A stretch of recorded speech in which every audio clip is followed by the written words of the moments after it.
How could I possibly receive a letter from Diana who has passed away? I was staring in shock at an envelope in my mailbox at home. The letter was from my mother-in-law Diana, whose funeral we had just finished yesterday. Diana had always been so kind to me since the beginning of my marriage, and I adored her. We often dined out together and enjoyed shopping, becoming close friends despite the age difference. I was heartbroken when Diana passed away suddenly.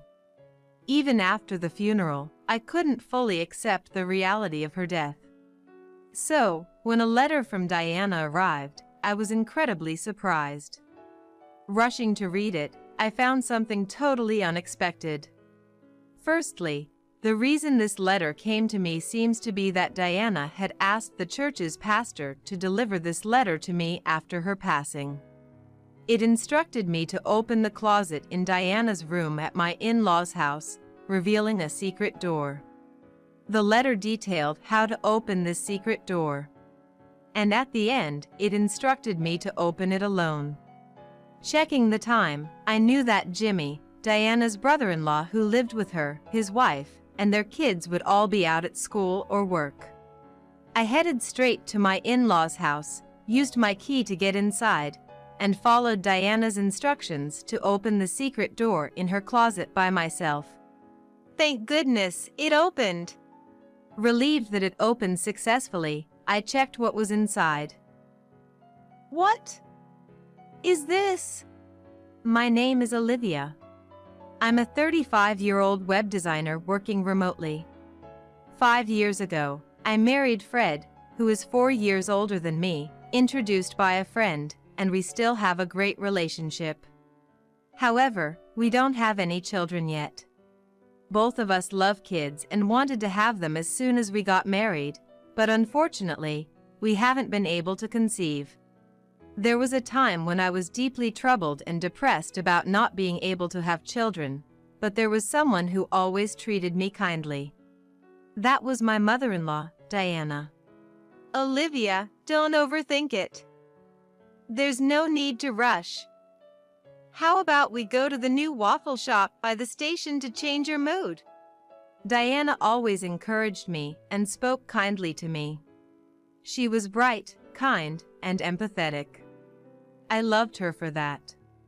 Diana saved me many times, and gradually, I worried less about not having children. My desire for children hasn't changed, but we've decided not to undergo serious fertility treatments and let nature take its course. My husband, Fred, often travels for work, so when Fred is away, Diana and I would go out for meals or shopping, just like friends despite our age difference. Diana lived close to where Fred and I lived, in the same house as my brother-in-law, Jimmy, and his family, who have 3 children. Though Diana seemed to get along well with Jimmy's family, Jimmy and his wife often hurled insults at us for not having children. Olivia, still no kids? We have 3 adorable ones, you know. It's like you're dishonoring your parents by not having any. Just cut ties with Diana already. Brittany, Jimmy's wife, would say such things with a triumphant look, and Jimmy would join in, mocking us. Brittany's right. Well, Fred has always been a bit of a loser, and even if you had kids, they'd probably be losers too. In the beginning, Fred and I would fight back against their cruel words. But as they never seemed to listen, we gradually stopped responding. We started to avoid Jimmy and his wife as much as possible. They were awful to us, but in front of Diana, they pretended to be nice. So Diana never knew their true nature. We didn't want to worry Diana unnecessarily, so we never told her about Jimmy and his wife's behavior. One holiday, Fred, Diana, and I planned to go out to eat. We headed to the in-laws' house at the agreed time. Usually, Diana would be waiting outside the front door, ready to go, but not this time. Huh? Is Diana not yet ready to go out today? That's unusual. She'll probably come out soon. Fred and I didn't think much of it and waited for Diana to come out. But even after 5 and then 10 minutes, she didn't appear, and she didn't answer her phone either. What's going on with Diana? Getting worried, we decided to ring the in-laws' house doorbell. When there was no response, we used our spare key to enter. "Hey, Mom!" Fred called out as we entered, but there was no answer. Feeling uneasy, we hurried to find Diana and discovered her collapsed in a room. "Diana!" I screamed as I ran to her, and Fred immediately called an ambulance. The in-laws' house was empty, as Jimmy and his family must have been out, leaving no one there but Diana. The ambulance arrived in about 8 minutes, and Diana was immediately taken to the hospital, but unfortunately, she passed away.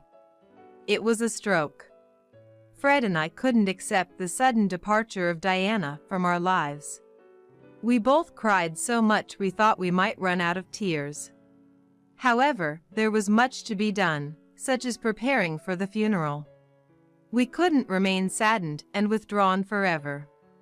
The funeral was to be a small affair with just close relatives and family, with Diana's eldest son, Jimmy, serving as the family representative. For Diana's sake, Fred and I began preparations in coordination with Jimmy. Yet, even as we contacted relatives and met with the church, I sensed an air of reluctance from Jimmy. He didn't seem to mourn Diana's death, but at the funeral, he fulfilled his duties as a family representative, at least minimally.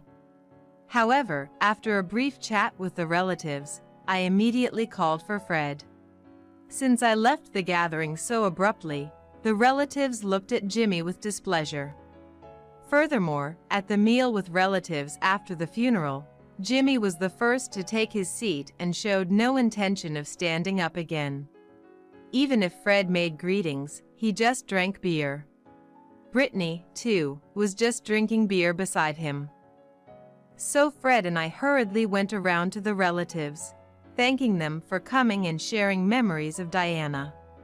Perhaps influenced by their parents' behavior, Jimmy and Brittany's 3 children were engrossed in their handheld gaming devices, laughing loudly and playing with each other, an inappropriate behavior for a post-funeral gathering. None of Jimmy's family seemed to mourn Diana's death. The relatives must have sensed their attitude as they avoided speaking with Jimmy and his wife, choosing instead to share their farewells and memories with Fred and me. Even as the relatives' attitudes changed overtly, there was no change in Jimmy's family's behavior. They kept ordering beer after beer, talking about the inheritance and plans for vacationing during their break. It was disrespectful, considering how much Diana had done for them during her life. I couldn't help but look at Jimmy's family with disdain. The next day, Fred left early to take care of various formalities. Alone at home, I went to check the mailbox for the newspaper and noticed an envelope inside. Who could it be from?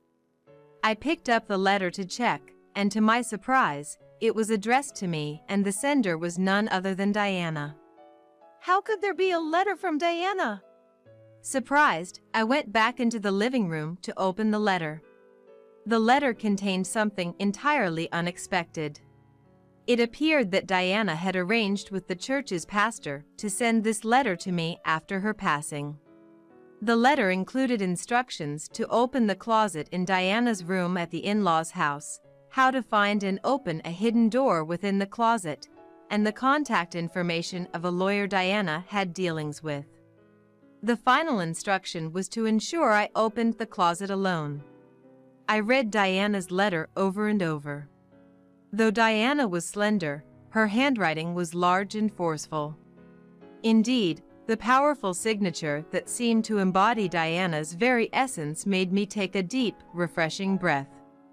Deeply moved, I looked at the clock. 9 a.m. The in-laws' house should be empty now. I murmured to myself, quickly got ready, and headed to the in-laws' house.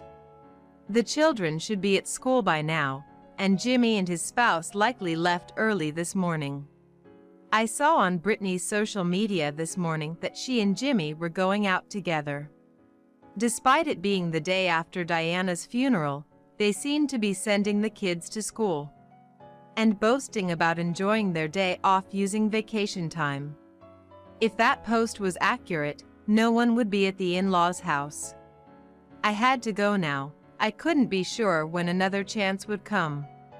Using my key, I opened the door to the in-laws' house and entered slowly. The absence of Diana's welcoming smile made my heart ache. Holding back the pain in my chest, I went into Diana's room. Opened the closet, and then reached for the hidden door inside, just as the letter had instructed. Thank goodness, it opened! I sighed in relief upon opening it successfully, and checked what was inside. There, I found the items mentioned in the letter and an additional document. What is this?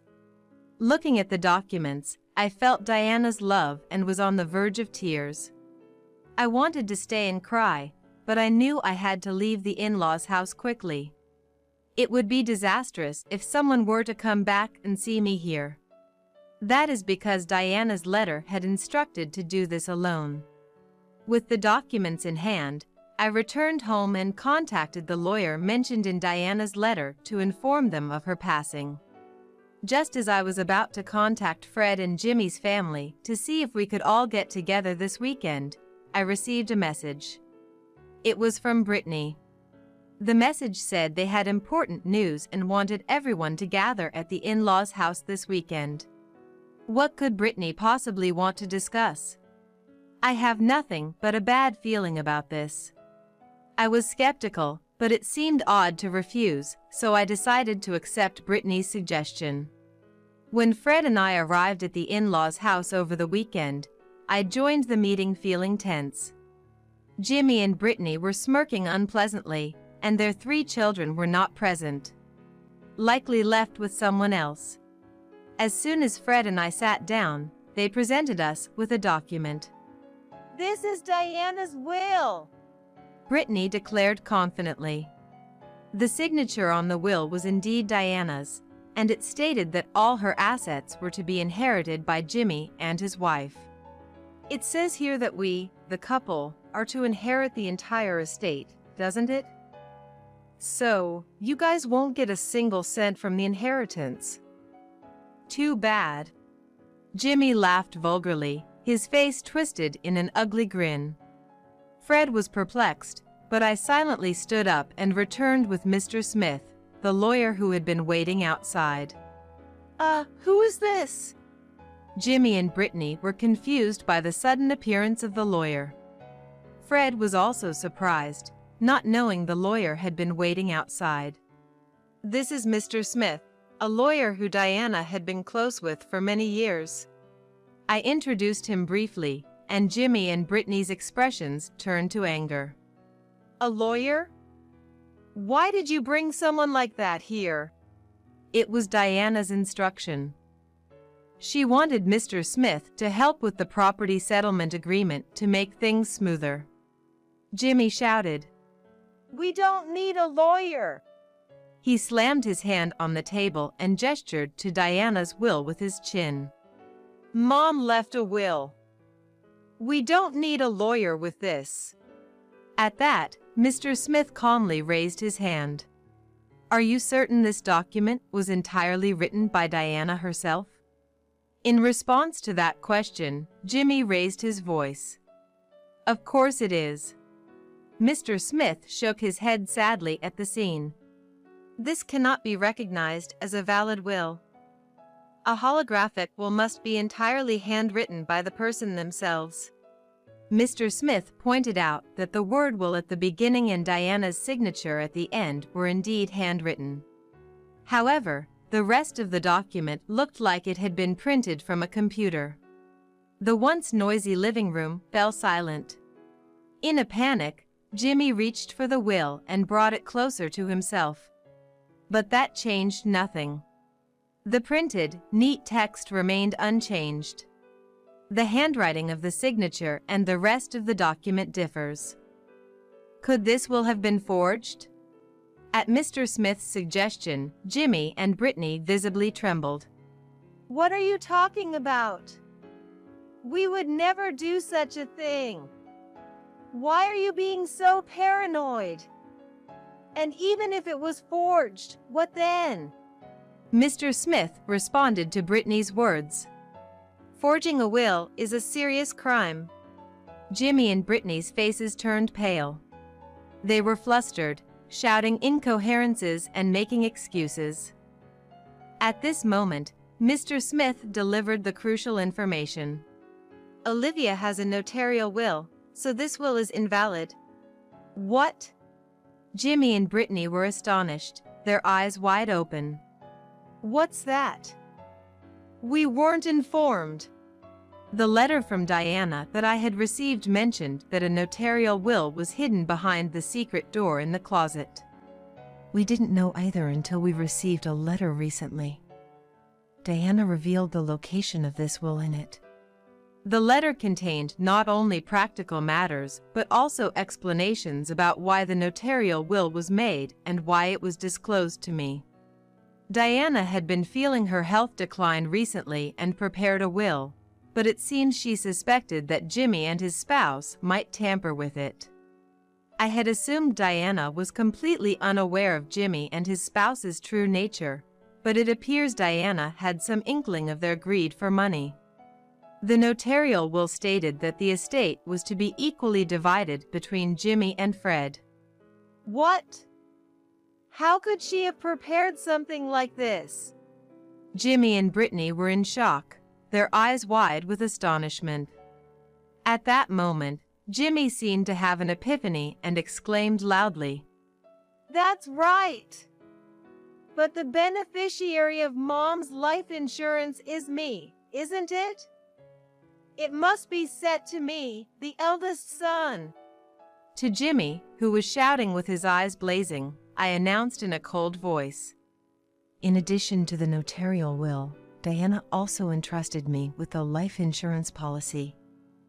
I am named as the beneficiary. Inside the hidden door of the closet, there was not only the notarial will, but also the life insurance policy. Jimmy and his wife stared at the notarial will and the life insurance policy in disbelief. I didn't hear about this. I don't know anything about this. It's normal not to be notified when the beneficiary of a life insurance policy is changed. Jimmy protested, banging on the table, but Mr. Smith was firm. Fred, looking puzzled, asked me, When did Mom entrust Olivia with these? I had no idea. Did she not want to tell me? I smiled at Fred and explained. It was written in the letter from Diana. She wanted to tell you as well, but it was safer to entrust it to just me to avoid Jimmy and his wife catching on. I see. You and Mom were really close, after all. While Fred and I were talking, Brittany interrupted us hysterically. I won't accept this. Why should you, who never even showed Diana your children, inherit her estate? This is ridiculous. I can't accept this at all. That's right. You childless ingrates don't deserve Mom's estate. We lived with her just for the inheritance. It's outrageous to split it. The entire estate should be ours. Jimmy, too, was red-faced and yelling. Brittany continued with her selfish claims. We have 3 children, you know? As compensation for not giving Diana grandchildren, you should relinquish the entire estate to us for our children's future. We, who gave her 3 grandchildren, are far more worthy than you. So, the estate should all be ours. Unfazed by Brittany's fervor, I calmly stated, What you're saying is nonsensical. Please calm down. Brittany, infuriated by my composed demeanor, yelled, Your smug attitude is infuriating. Just give us the money! Useless woman! As she screamed, Brittany lunged at me. Fred and Mr. Smith quickly intervened, but Brittany managed to punch me in the head before they could stop her. Ouch! Brittany's hands, adorned with several large rings, felt like brass knuckles, causing a dull pain that made me cry out. Stop it! Fred and Mr. Smith pulled Brittany away, but she, still unrestrained, reached out to me again in her frenzy. Give me the inheritance. I deserve it all more than you do. I have 3 children, after all. Brittany's eyes were bloodshot, her face demonic. Jimmy, encouraging Brittany in such a manner, an enraged Fred called the police. Go on, do it more! Soon after their arrival, Fred and Mr. Smith explained the situation to the police. Jimmy and his spouse were then taken away by the police. Left behind, Fred and I thanked Mr. Smith and decided it was best for him to go home for the day. What was supposed to be just a discussion about creating a property settlement ended up being a terrible ordeal. Fred and I solemnly agreed to visit later with some sweets as an apology. Fred was very concerned about me being hit by Brittany, but when I told him that the headache had completely subsided, he seemed relieved. Amidst the tumultuous developments, I muttered to myself, That was quite an intense experience. Then, Fred shared his thoughts with me. You know, Brittany always makes a big deal about her kids. She's always said how great she is for giving Mom 3 grandchildren. Don't you think she's too obsessed with money? Indeed, Brittany had always overly emphasized her children, and her greed for money earlier was intense. Well, yes. Even with the inheritance, Diana wanted to divide it equally, but Brittany wanting it all is a bit abnormal. The look on her face when she was hitting me was terrifying. Right? It's kind of abnormal. Fred fell silent, lost in thought. What's wrong? Is something bothering you? I asked, unsure of what Fred was getting at. Yeah. There's something I've been thinking about. I want to suggest to my brother that we should do DNA testing for his 3 children. I was taken aback by Fred's unexpected suggestion. DNA testing? Yes. And I'm thinking of suggesting an investigation into Brittany's background too. Something just doesn't sit right with me. It's just a hunch. Although I felt it might be unnecessary, I knew Fred's instincts had often been right in the past. All right. If you think so, let's propose it to Jimmy. When Fred brought up the matter with Jimmy, Jimmy ridiculed and yelled at him fiercely. Just because you can't have kids, don't go doubting mine.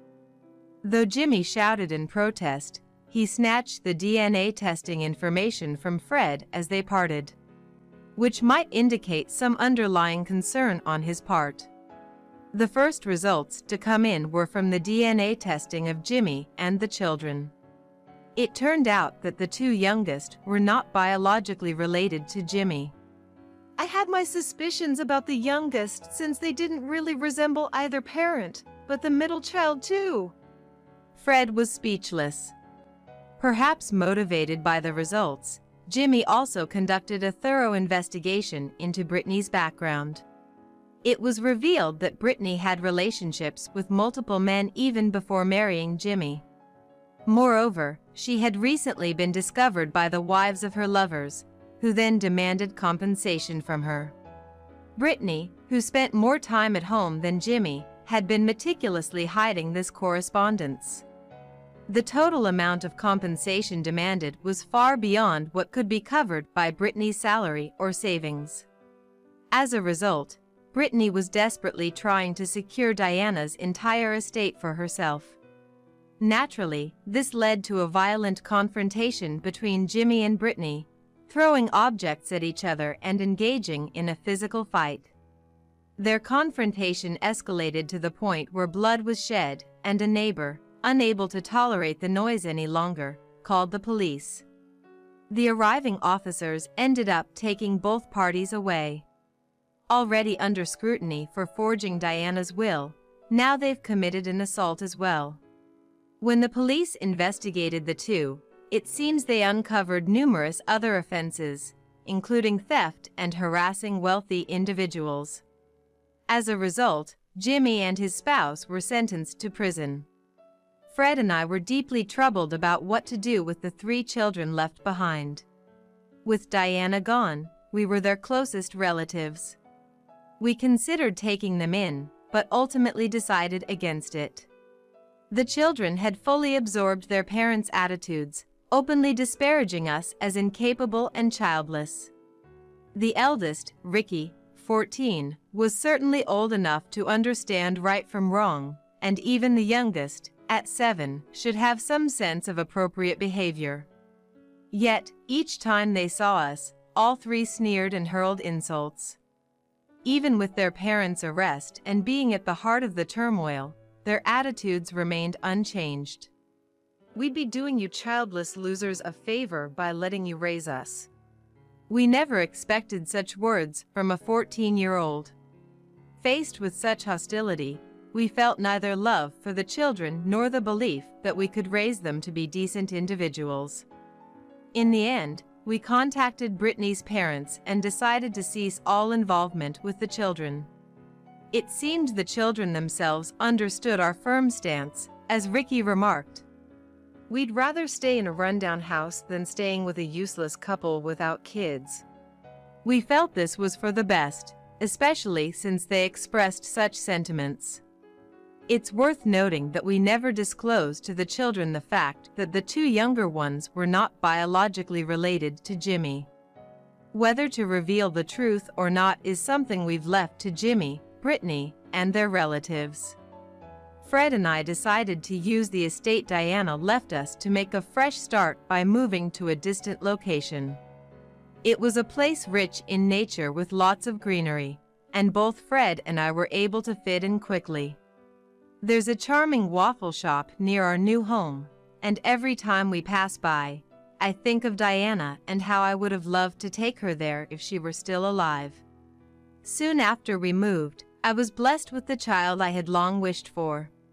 When I used the pregnancy test and saw the positive result appear, I couldn't help but shout in surprise and overwhelming joy. Later, when I went to the obstetrician-gynecologist and had it confirmed by the doctor, I was assured that I was indeed pregnant without a doubt. Fred and I embraced, both of us shedding tears of joy. I couldn't help but think how happy Diana would have been if she were still alive to witness this. Additionally, the business plan I had been quietly preparing is progressing well. Both Fred and I are working hard for our forthcoming child, leading fulfilling lives filled with happiness.